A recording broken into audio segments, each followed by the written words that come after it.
अस्सलाम वालेकुम। आज का जो लेक्चर है हमारा ये है कि बायोलॉजिकल इंपॉर्टेंस ऑफ बैक्टीरिया है। चैप्टर नंबर 2 है बीएससी बॉटनी ए का। इससे पहले हमने जो स्टार्ट में हमने पढ़ा था बैक्टीरियल स्ट्रक्चर था उसके, देन उसके सेक्सुअल और एसेक्सुअल रिप्रोडक्शन के बारे में था। सेक्सुअल में हमने उसके रिकम्बिनेशंस देखी।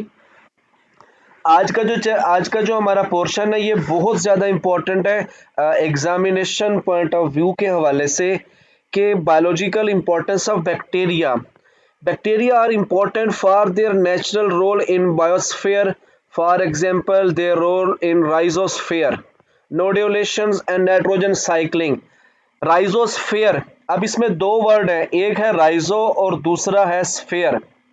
अब स्फीयर का वर्ड हम लोग लैंड के लिए, जगह के लिए, ज़मीन के लिए, अर्थ के लिए हम यूज़ करते हैं। और राइजो राइजो का जो मतलब है वो हम लेते हैं रूट के हवाले से। राइजोस्फीयर यानी कि ज़मीन के अंदर जो जड़ें हैं, आया कि वहाँ पर कोई भी बैक्टीरियल पॉपुलेशन पाई जाती है, अगर पाई जाती है तो वो किस तरह से इम्पॉर्टेंट है, इस हवाले से देखेंगे। सबसे पहला जो रोल ऑफ बैक्टीरिया है इन राइजोस्फीयर, इसको हम रीड कर लेते हैं फिर इसको पढ़ते भी हैं। Region where the soil and roots make contact is called rhizosphere. ठीक है। The rhizosphere is a complex biological system in which bacterial population considerably higher on and around the roots than that of root-free soil. The bacterial growth is enhanced by nutrients released from the plant tissue, for example amino acid and vitamins. अब देखिए इसमें वो ये बात कर रहा है कि जहाँ कहीं भी ज़मीन के अंदर, सॉइल के अंदर, अच्छा सबसे पहले देख लें सॉइल क्या चीज़ है। ये जो हमारे पास प्लेनेट अर्थ है, अर्थ प्लेनेट की जो अपर लेयर है जिसके अंदर एसेंशियल न्यूट्रिएंट्स मौजूद हैं, this place, this area is called soil. Clear. अब जहां कहीं भी सॉइल के अंदर प्लांट की रूट्स है तो उन जगहों पे ना वो कहता है कि बैक्टीरियल पॉपुलेशन ज्यादा होती है। क्यों? क्योंकि उन्हें प्लांट रूट्स की तरफ से ना एसेंशियल मिनरल न्यूट्रिएंट्स वगैरह मिल जाती हैं as compare to other part of soil that is root free. अब सबसे पहले इसमें यह है कि role of bacteria in nodulation, nitrogen symbiotic nitrogen fixation. अब इसमें हम देखेंगे रूट नोड्यूल्स को।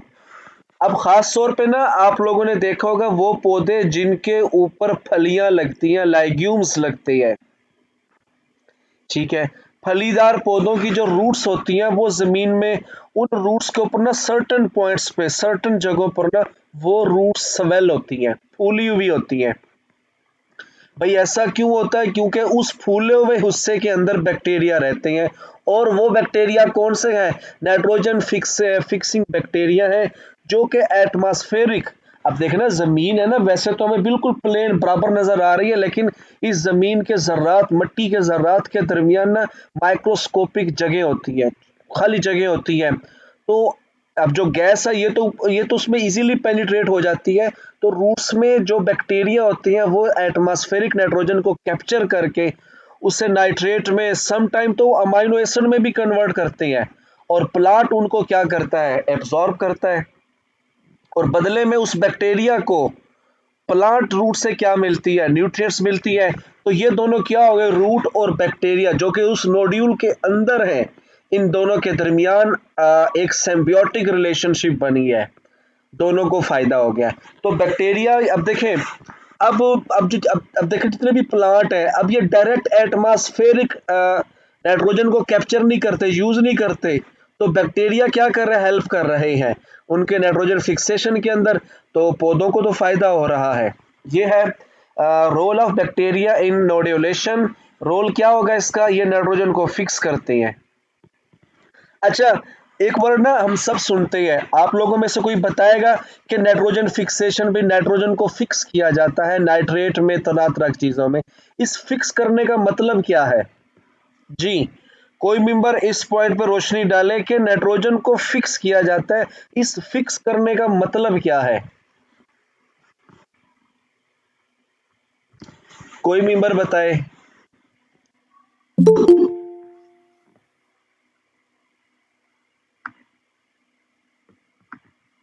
आवाज आ रही है मेरी आप लोगों को?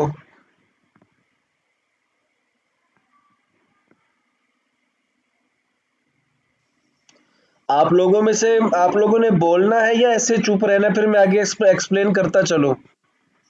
सर ये जो मॉलिक्यूलर नाइट्रोजन है उसको नाइट्रेट में कन्वर्ट किया जाता है, इसको नाइट्रोजन फिक्सेशन कहते हैं। इस फिक्सेशन का मतलब क्या है? नाइट्रेट को छोड़े, चले मैं इसको एक्सप्लेन करता हूं। अब देखिए, जैसे आटा है ना, आटे को हम ऐसे यूज नहीं करते जब तक हम इसे रोटी में फिक्स ना कर लें। फिक्स का मतलब है कि उसको यूजेबल फॉर्म में लाया जा सके। इसको नाइट्रोजन फिक्सेशन। जी बिल्कुल ठीक कहा आपने, यूजेबल फॉर्म में लाया जा सके। अब जैसे फोटोसिंथेसिस का डार्क रिएक्शन है, डार्क रिएक्शन में अब जो कार्बन डाइऑक्साइड है, रोबिस्को उसको फिक्स करता है एक 3 कार्बन मॉलिक्यूल में, ताकि वो उसको यूज कर सके। अब नेक्स्ट उसके बाद है role of bacteria in nitrogen cycling. Nitrogen cycle में देखिए, of all minerals element nitrogen most often limit the growth of plant and the crop yield. अगर देखें नाइट्रोजन की कमी होगी पौधों के अंदर तो पौधों की ग्रोथ मुतासर होगी। देखिए, सबसे पहले तो ये है ना कि नाइट्रोजन उस पौधे के क्लोरोफिल मॉलिक्यूल का हिस्सा है। एक क्लोरोफिल मॉलिक्यूल में 4 नाइट्रोजन एटम होते हैं। अगर पौधे में नाइट्रोजन की कमी हो जाती है तो क्लोरोफिल प्रॉपर डेवलप ही नहीं होगा। अब इसी तरह जब नाइट्रोजन की कमी होगी, एटीपी का मॉलिक्यूल नहीं बनेगा, डीएनए का मॉलिक्यूल नहीं बनेगा, आरएनए का मॉलिक्यूल नहीं बनेगा। नाइट्रोजनी बेसिस है, ये प्रॉपर डेवलप नहीं होगी। तो नाइट्रोजन बहुत ज्यादा इंपॉर्टेंट है। अब क्रॉप यील्ड है। अब देखिए कि यील्ड बढ़ती है फोटोसिंथेसिस से, और फोटोसिंथेसिस होती है क्लोरोफिल की वजह से। क्लोरोफिल का स्ट्रक्चर तभी बरकरार होगा जब उसमें नाइट्रोजन होगी। जब नाइट्रोजन की कमी होगी तो सारा प्रोसेस ये चलेगा, और at the end of result क्या होगा? क्रॉप की जो यील्ड है वो कंप्लीट नहीं होगी, वो प्रॉपर नहीं चलेगी। The plant require nitrogen synthesis of protein, nucleic acid and other important organic molecule. अब इस ऑर्गेनिक मॉलिक्यूल की हम बेहतरीन एग्जांपल क्या दे सकते हैं? ये क्लोरोफिल की। However, the plant are unable to absorb gaseous nitrogen। अब पौधों के अंदर ऐसा कोई भी एंजाइमेटिक सिस्टम नहीं है कि वो डायरेक्ट एटमॉस्फेरिक नाइट्रोजन को स्टोमेटा के अंदर से गुजार के अपने सेल में उसको यूटिलाइज कर सके। लेकिन इन फ्यूचर ऐसा कोई ना कोई पौधों में ऐसा कोई ना कोई सिस्टम डेवलप किया जा सकेगा, और हो भी जाएगा, कि वो पूरे नाइट्रोजन साइकिल पे इन्हें ही ना करे, वो डायरेक्ट इन एटमॉस्फेयर से यूज करे और उसको आगे यूटिलाइज कर सके। It must first be converted into ammonium and और nitrate before the plant can absorb it. अब जैसे आप लोगों ने देखा नाइट्रोजन साइकिल के अंदर वो क्या करते हैं, एटमॉस्फेरिक नाइट्रोजन को या फिर ऑर्गेनिक कंपाउंड की, जो कि डेड ऑर्गेनिक कंपाउंड की ब्रेक डाउन होती है, राइजोबियम बैक्टीरिया करते हैं, इसे नेट अमोनिया और अमोनियम आयन में कन्वर्ट करते हैं। देन नाइट्रोसोमोनास बैक्टीरिया आ जाती है, फिर नाइट्रोबैक्टर बैक्टीरिया आ जाती है, जो अमोनियम या अमोनियम आयन को नाइट्राइट और नाइट्रेट में चेंज करती हैं और उसको फिर प्लांट अपटेक करते हैं। The conversion of molecular nitrogen into ammonia or nitrate is called nitrogen fixation। अब देखें, ये नाइट्रेट और अमोनियम आयन में कन्वर्ट किया है। This is a usable form of nitrogen for plants. Plant nitrogen को इन फॉर्म में यूज करते हैं।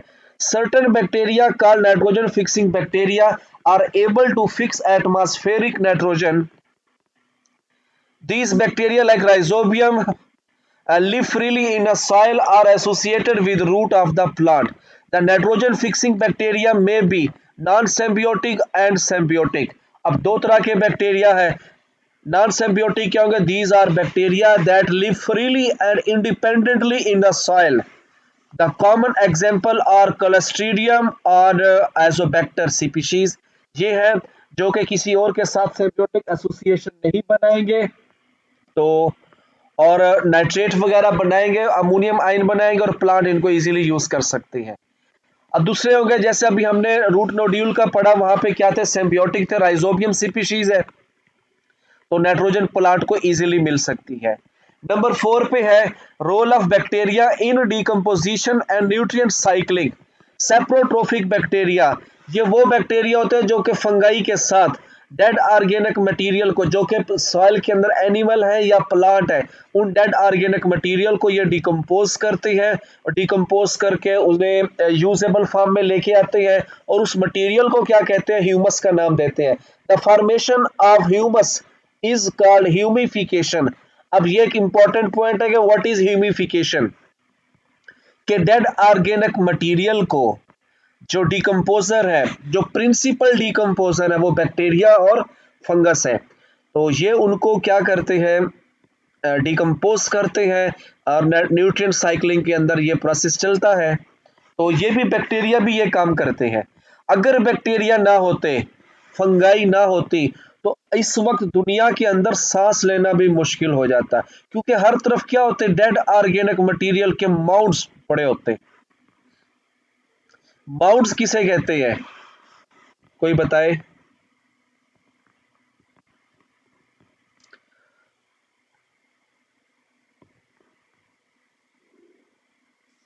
सर क्या चीज? माउंट्स, MOUNDS, माउंट्स क्या होते हैं? सर वो मुर्दा चीजों के ढेर जिस तरह बन जाते हैं। Exactly exactly.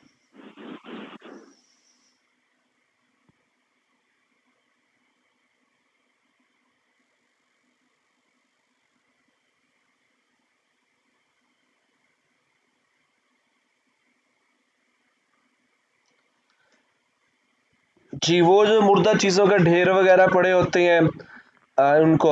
उसके बाद है general economic importance of bacteria. अच्छा, ये जो अभी हमने बैक्टीरिया का बायोलॉजिकल इंपॉर्टेंस के अंदर ये जो हमने अभी रोल पढ़े हैं, कुछ इकोलॉजिकल रोल है ये सारे बैक्टीरिया के, आप लोगों ने इनकी एग्जाम्पलें याद रखनी है। देन हमारा अगला टॉपिक है कि general economic importance of bacteria. Bacteria can be deliberately exploited bye humans in a number of beneficial ways. However, some bacteria play harmful roles. For example, they cause disease and spoil food.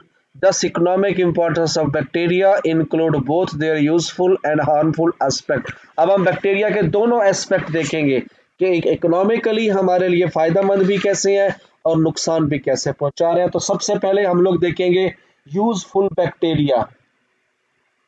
Most bacteria are beneficial to mankind and play some economically important role. सबसे पहले bacteria का biotechnological role देखेंगे। अच्छा, आप लोगों ने यहाँ पर हमने जैसे वो सेकेंड ईयर की बायो के 23 चैप्टर में बायोटेक्नोलॉजी के जो हमने प्रोडक्ट्स और आगे उसके यूज़ देखे थे, वहाँ से भी आप लोग इसको रिवाइज करोगे। बायोटेक्नोलॉजिकल रोल बैक्टीरिया का क्या है कि नंबर 1 देखें, फर्मेंटेशन प्रोसेस में यूज़ होते हैं, ब्रेविंग इंडस्ट्री में, बेकिंग में, चीज़ बटर फॉर्मेशन में, केमिकल जैसे एथनॉल है, एसीटोन है, ऑर्गेनिक एसिड है, इंजाइम और परफ्यूम। अच्छा, यहाँ पे ना, अच्छा सबको मेरी आवाज़ क्लियर आ रही है? जी सर आ रही हूँ। अच्छा, इसमें ना भी देखें, ये एथनॉल जो कि अल्कोहलिक फर्मेंटेशन है। अच्छा, एथनॉल से याद आया, अभी शाम के वक्त ना मैं इंडियन न्यूज़ सुन रहा था कि आज नरेंद्र मोदी ने ना वहाँ पे फ्यूल 4 एक टाइप शायद ये थी, वो उसका उन्होंने ना उसकी ओपनिंग की है। उसमें ये होगा कि जो लोग भी ना वहाँ पे दिल्ली के अंदर उसने किया है कि 1 लीटर जो पेट्रोल लेगा ना, 1 लीटर पेट्रोल, उसके अंदर 800 ml पेट्रोल होगा, उसके साथ 200 ml उसको एथेनॉल भी मिलेगा। ठीक है, अब एथेनॉल को भी एज अ फ्यूल आसानी से यूज किया जा सकता है, और ऐसा करने से ना, वो उनका लिखा हुआ था कि वो इजीली 33 करोड़, वो उनकी अपने था, हाँ, 33 करोड़ डॉलर वो इजीली बचा सकते हैं।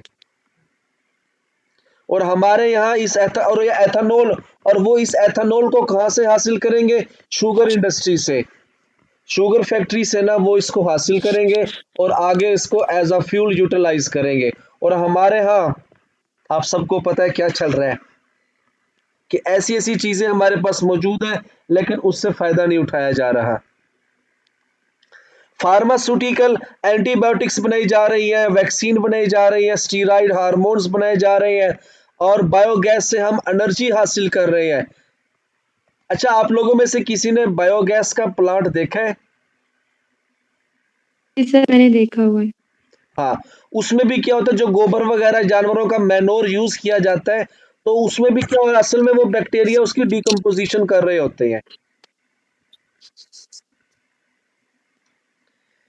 Food products such as beverage है, डेयरी प्रोडक्ट्स है, माइनो एसिड्स है, प्रोटीन है, एग्रीकल्चर इंडस्ट्री में एनिमल फीड और पेस्टिसाइड है, नाइट्रोजन फिक्सेशन है, प्लांट सेल टिश्यू कल्चर है, माइक्रोबियल माइनिंग, कानकुनी में कॉपर एक्सट्रैक्शन, इन सब के अंदर बैक्टीरिया को ना यूटिलाइज किया जा रहा है।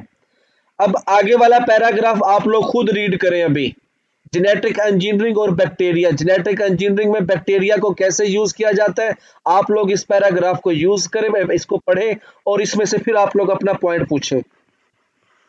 जी रीड करें आप लोग।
सर, इसमें थर्ड और फोर्थ लाइन एक्सप्लेन कर दें।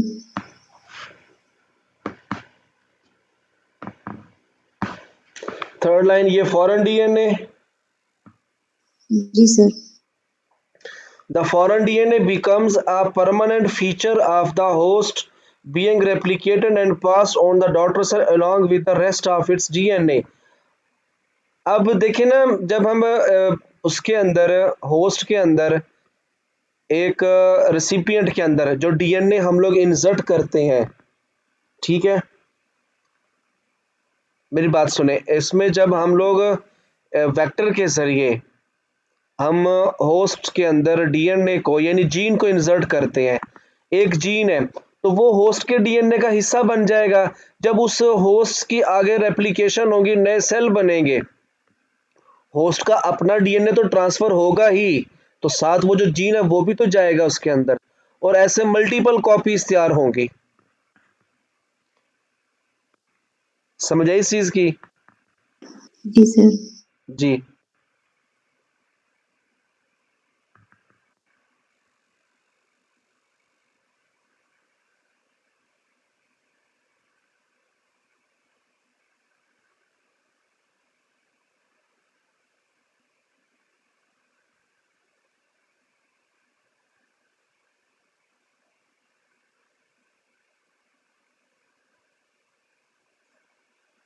उसके बाद है रोल इन फाइबर रेटिंग।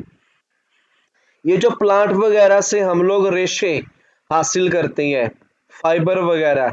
अच्छा, एक और चीज देखे ना आप लोगों ने, जैसे ज्यूट है, ये प्लांट है पटसिन का, जिससे ये बनाई जाती है बोरियां, और इसी रेशों से कपड़ा भी बनाया जाता है, हैम्प से भी बनाया जाता है। अभी जो आप लोगों ने सुना था कि इमरान खान ने जब प्राइम मिनिस्टर था, उसने भांग से कहा था कि भी हम इससे लिफाफे भी बनाएंगे, कपड़ा भी बनाएंगे, और ऐसा होता भी है, बाकायदा होता है। लेकिन यहाँ पे उस चीज़ का बड़ा मजाक उड़ाया गया। तो हम इस यूज़ करके ये चीज़ें हासिल कर सकते हैं। Bacterial population specially that of clostridium are use to separate fibre, jute, hemp, flax. हम इससे फाइबर को, रेशों को अलग करते हैं। The plant are immerse in water and when they swell, जब ये स्वेल करते हैं, inoculated with bacteria which hydrolyze peptic substance of cell wall, ये सेल वॉल को ब्रेक डाउन करेगा, और फाइबर्स क्या हो जाएंगे, एक दूसरे से अलग हो जाएंगे।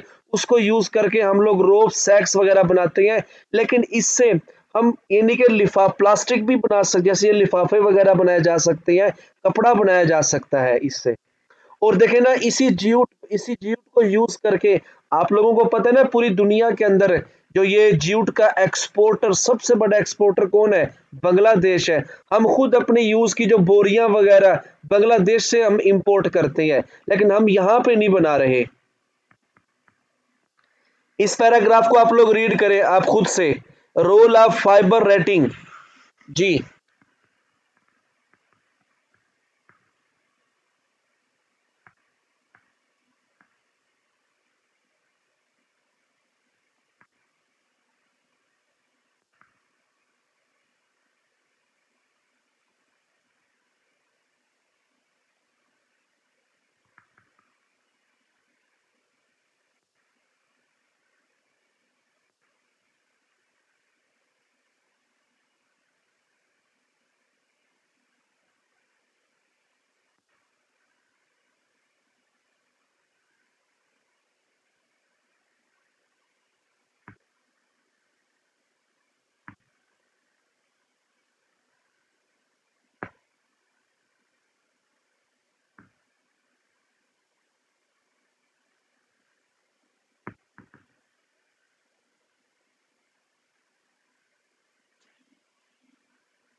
रीड कर लिया इसे?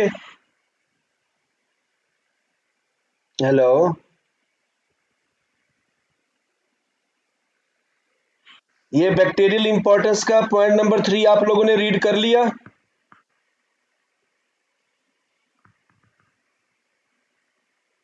बोल रहे तो सही आप लोग।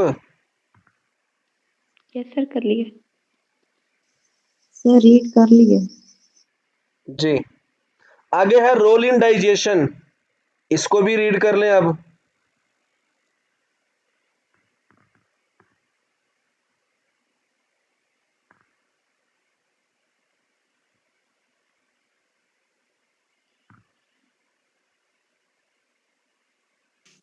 कर लिए सर। ये समझ आ गया इसका? Yes sir.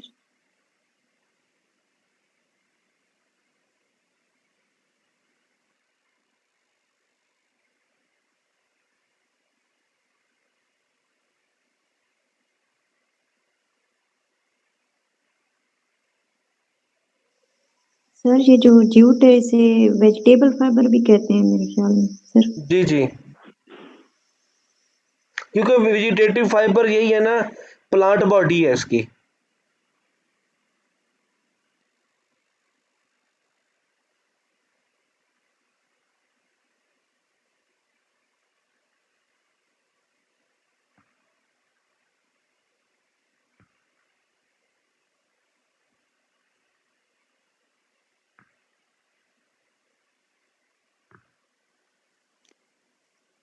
Sir vegetative fibre का क्या मतलब?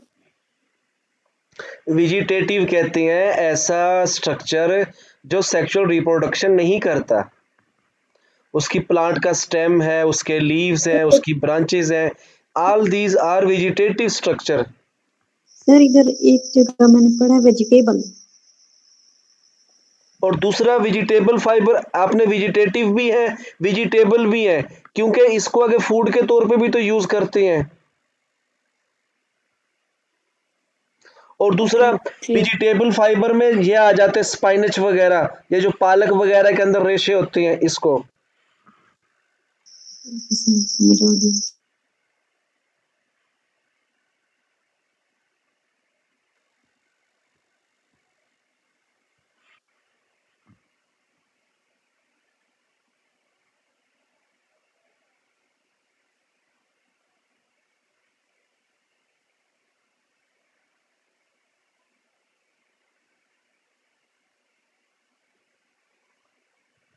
Vitamin synthesis,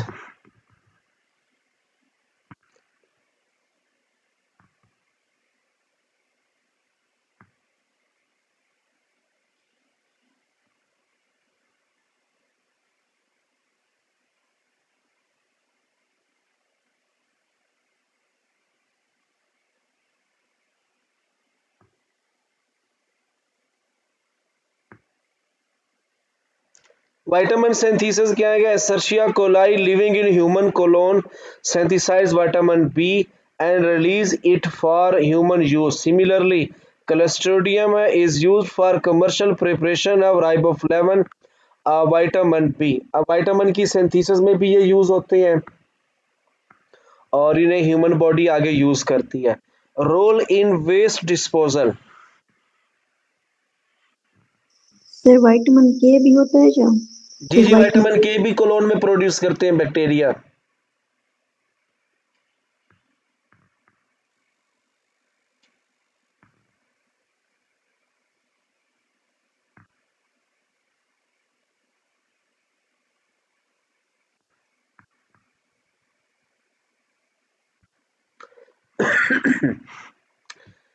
Aerobic and anaerobic bacteria are used to decompose sewage waste.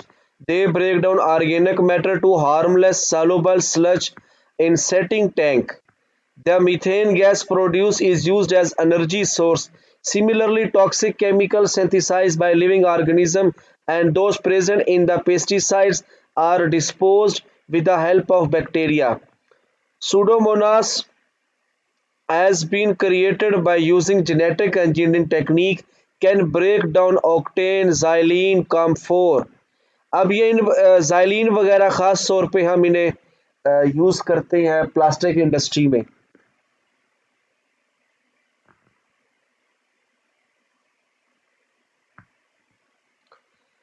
Harmful bacteria हैं बहुत सारे पैथोजन जो कि डिजीज काज करते हैं। डिजीज काजिंग ऑर्गेनिजम्स को पैथोजेंस कहते हैं। Organism which cause disease called pathogen. Some bacteria are pathogenic and cause disease in both in human animal and plant. However pathogenic bacteria are commonly affected animal than plant. अब देखिए ये जो plant disease है, animal disease है, bacterial, आप लोगों ने इनको याद रखनी है। इसी तरह से ऐसे लिखा हुआ है प्लांट डिजीज कौन सी पैदा कर रहे हैं, इसके अलावा एनिमल के अंदर डिजीज पैदा कर रहे हैं ये बैक्टीरिया। और ख़ास तौर पे आप लोगों ने, क्योंकि बॉटनी के हवाले से है,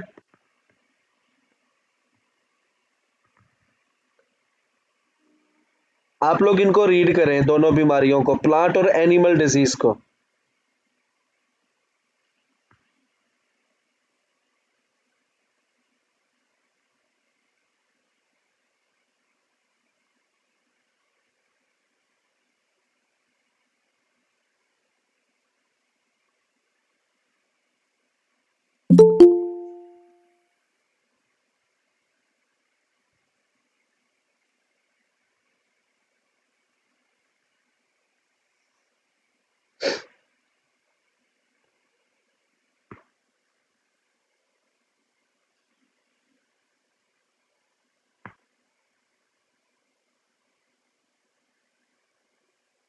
सर क्रॉन गॉल को बता दें।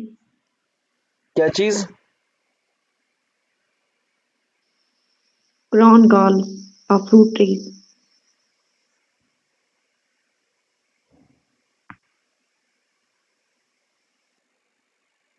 ये आप लोगों ने ना वो खास तौर पे ना आम के ऊपर और बेरी के ऊपर, उनके स्टेम के ऊपर ना बेतरतीब से गोल मैस से बन जाते हैं, देखिए कभी?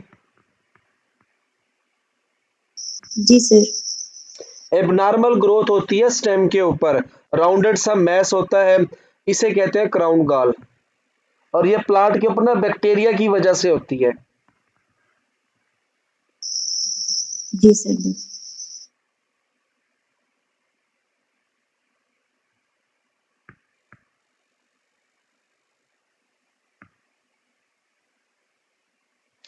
अब उसके बाद आ रहा है ये सिट्रस कैंकर।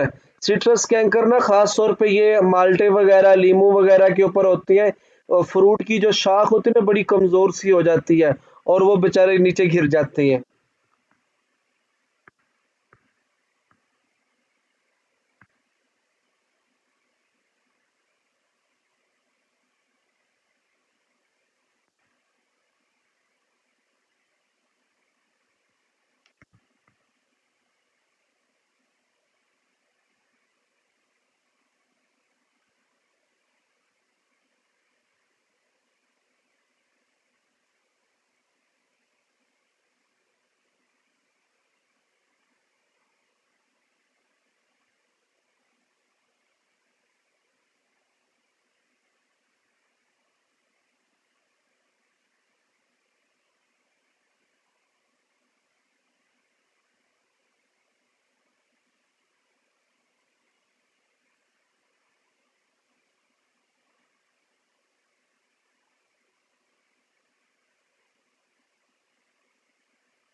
पढ़ लिए ये आप लोगों ने? आगे फूड स्पाइलेज है, सेप्रोट्रोफिक बैक्टीरिया है, मिल्क, मिल्क मेड प्रोडक्ट है, मीट, ग्रेन्स, फिश, वेजिटेबल्स। सेप्रोट्रोफिक की आप लोगों ने ना 5 एग्जाम्पलें याद रखनी है। देन हमारे पास आ जाता है बैक्टीरिया की क्लासिफिकेशन है। लीन मार्गुलस and Colin Schwartz have proposed a useful classification of bacteria on the basis of form, mortality, metabolism, and ecological role of bacteria. They classified bacteria into following phyla. Archaeobacteria है, ये सबसे पुराने bacteria हैं, इनकी cell wall Titan, इनकी cell wall आर्कियोबैक्टीरिया की peptidoglycan की बनी हुई भी नहीं होती, और they lack muramic acid. They contain ribosomes similar to those in eukaryote methanogens. Methane producing bacteria, ये सारे कौन से आ जाते हैं? आर्कियोबैक्टीरिया में आ जाते हैं। उसके बाद ओमनी बैक्टीरिया है, the phylum include rod shaped और comma shaped vibrio.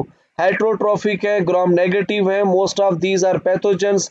They are usually aerobic but continue to function using nitrogen compounds.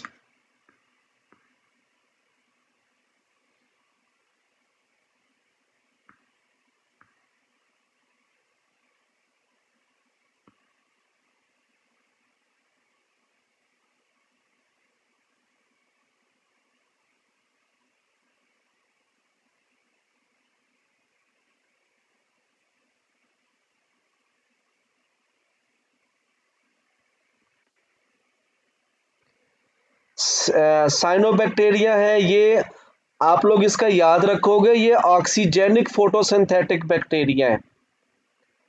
क्लोरोक्सी bacteria है, ये फोटोसिंथेटिक बैक्टीरिया हमारे पास आ जाते हैं। स्पाइरोकीट है, सोडोमोनास है, एक्टिनोमाइसीट्स है, मिक्सोबैक्टीरिया, nitrogen fixing aerobic bacteria,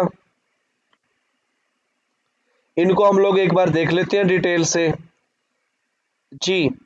cyanobacteria को आप लोग रीड करें, पूछें इसमें से। अब ये कौन से बैक्टीरिया है? Photosynthetic bacteria, they contain chlorophyll a, carotenoid and blue and red water soluble phycobilins. अब ये एक पिगमेंट है और they are able to fix atmospheric nitrogen, nitrogen को फिक्स भी करते हैं। उसके बाद ये जो साइनोबैक्टीरिया है, ये अलगी और फंगाई का कंपोनेंट भी है, खास ये हमारे पास लाइकन का कंपोनेंट है। उसके बाद है क्लोरेक्सी बैक्टीरिया है। The phylum consist of a single genus of photosynthetic bacteria prochloron. It contain chlorophyll A and B that resemble of eukaryotic algae and plant. It is capable of fixing nitrogen. Mycoplasma, mycoplasma ये वो bacteria है जिनके अंदर कोई cell wall मौजूद नहीं होती। स्पाइरोकीट्स हैं, स्पाइरोकीट्स कौन से बैक्टीरिया है? ये स्प्रिंग शेप्ड बैक्टीरिया है। लिपोप्रोटीन से इनके पास मेम्ब्रेन होगी, ग्राम नेगेटिव सेल वॉल है। सूडोमोनास बैक्टीरिया है, ये कर्व शेप्ड बैक्टीरिया है। एक्टिनोमाइसीट्स है। आप लोग इसको देखें, इनकी क्लासिफिकेशन को, और इनमें से पूछें आप लोग। पॉइंट नंबर 9, 10 और 11 इन तीन को रीड करें जो सामने स्क्रीन पे नजर आ रहा है आप लोगों को। अपना इसमें से रिलेटेड जो भी पॉइंट है वो आप लोग पूछें।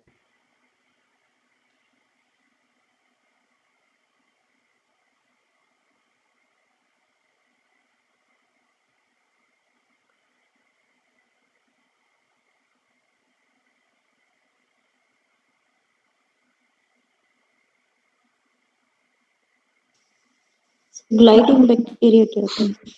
क्या चीज? ग्लाइडिंग बैक्टीरिया किसमें है ये? मिक्स बैक्टीरिया में।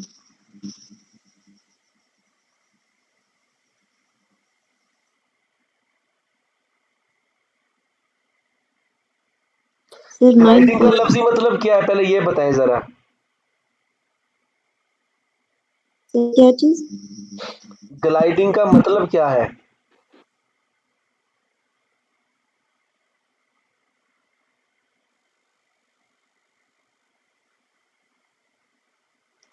मैंने पूछा ग्लाइडिंग का लफ्जी मतलब क्या है, पहले ये बताएं फिर मैं बताता हूँ। ग्लाइडिंग बैक्टीरिया सर रेंगना।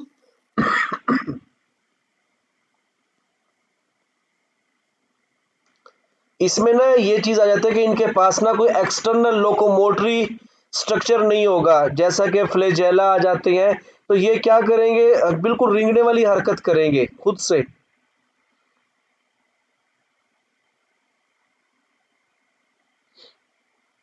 अपनी बॉडी को ना आगे प्रोपेल करेंगे साइटोप्लाज्मिक फोर्स की वजह से।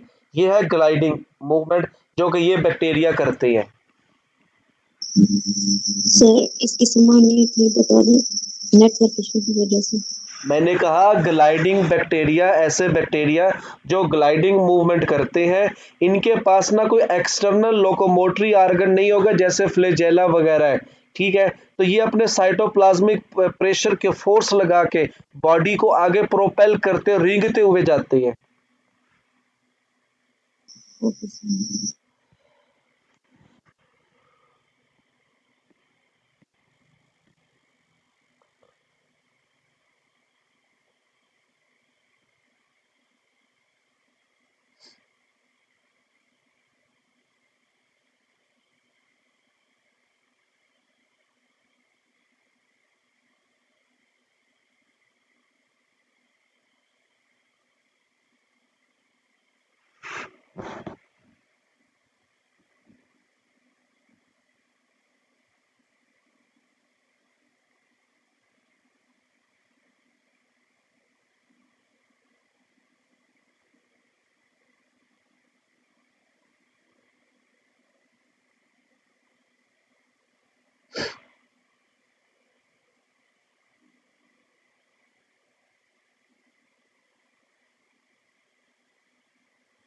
पढ़ लिया ही आप लोगों ने जी। कीमो ऑटोट्रॉफिक बैक्टीरिया है, इनको आप लोग रीड करें अच्छे से। आई थिंक ये चैप्टर हमारा कंप्लीट हो गया अब। Hello,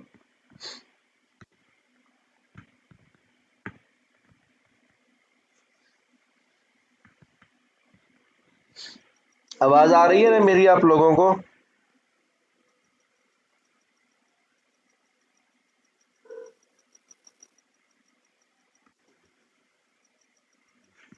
biological importance of bacteria. Yes sir, आ रही है। जी, ये हमारा आज का पोर्शन था और इसके साथ ये चैप्टर हमारा कंप्लीट हुआ। कल सैटरडे और संडे है, आप लोगों को पता 2 दिन मेरे मुल्तान गुजरते हैं, तो कल मैं आप लोगों को ना इसका टेस्ट भेजूंगा, जो आप लोग कल सैटरडे संडे 2 दिन में आप लोग उसको सॉल्व करोगे, ठीक है? मंडे से हमारा next okay chapter sir. Start होगा, आई थिंक वो साइनोबैक्टीरिया का है। मंडे से हमारा नेक्स्ट चैप्टर स्टार्ट होगा। ठीक है। Okay sir. आप लोग इसको अच्छे से देख लें, ग्रुप में मैसेज करके भी अपना पॉइंट पूछते रहिएगा, और कल इस पूरे बैक्टीरिया का टेस्ट होगा आप लोगों का, ठीक है? आप लोग अपना ख्याल रखें। अल्लाह हाफिज।